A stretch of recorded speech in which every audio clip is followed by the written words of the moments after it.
25 جولائی کو آیت العظمیٰ قبلہ سید علی سیستانی صاحب نے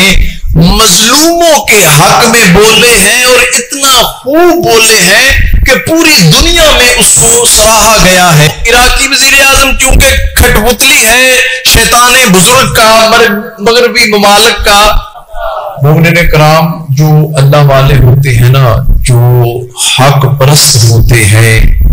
وہ اللہ کے نمائندے ہوتے ہیں اور انہوں نے اللہ کی جو دی ہوئی ڈائریکشن ہے اس ڈائریکشن میں انہوں نے چلنا ہوتا ہے، وہ سمت اختیار کرنی ہوتی ہے۔ اور انہوں نے حضرت محمد صلی اللہ علیہ وآلہ وسلم کی سیرت طیبہ میں رہتے ہوئے ان کی گفتگو ہوتی ہے، ان کا کردار ہوتا ہے، ان کا اخلاق ہوتا ہے، ان کا رہن سہن ہوتا ہے۔ وہ ممبر رسول پہ آ کے بدتمیزیاں نہیں کرتے، بکواسات نہیں کرتے، بلکہ حضور علیہ الصلوۃ والسلام کی سیرت طیبہ میں ان کا کردار اور گفتار ہوتی ہے۔ وہ اللہ والے جو ہوتے ہیں وہ کم بولتے ہیں، لیکن جب بولتے ہیں ان کا بولنا محمد والے محمد کی کردار کی نشاندہی کرتا ہے، ان کی سیرت بتاتا ہے۔ پچھلے دنوں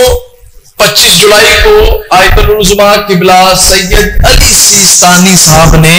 مظلوموں کے حق میں بولے ہیں اور اتنا خوب بولے ہیں کہ پوری دنیا میں اس کو سراہا گیا ہے کہ جب انہوں نے کہا مسلم ممالک کے سربراہان کی ضمیر کو جھنجھوڑا کہ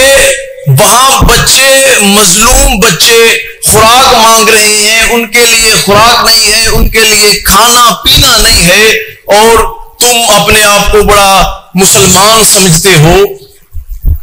تو یہ جب انہوں نے مسلمان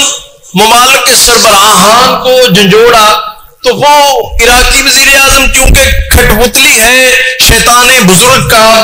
مغربی ممالک کا، تو اس نے 2-3 دن کے بعد پھر اپنے آقاؤں کو خوش کرنے کے لیے، شیطان بزرگ کو خوش کرنے کے لیے، تو اس کی مخالفت میں ایک بیان دیا جو کہ ظاہر ہے پھر شیعہ مذہبی تنظیموں نے اس کا رد عمل دیا اور اس پر رد عمل ہوا، اور اس کے بعد پھر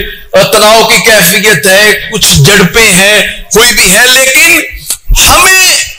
چونکہ چہلم قریب ہے، اربعین قریب ہے، وہاں کروڑوں کا اجتماع لبیک یا حسین کی صدائیں بلند کر کے شیطان بزرگ کو بتائے گا کہ کربلا میں تم نے حسین علیہ السلام کو ختم کر دیا تھا، اب سارا زمانہ تمہارا ہے یا حسین، اب تم اکیلے نہیں ہو، اس وقت تم نے اکیلے سمجھ کے ختم کر دیا کربلا میں حسین علیہ السلام کو، آج کروڑوں کا اجتماع، آج یزید ڈھالی ہے، حسین جوانہ نے جنت میں سردار۔ یہ ہے اللہ والے جب بولتے ہیں ان کی آواز اثر کرتی ہے۔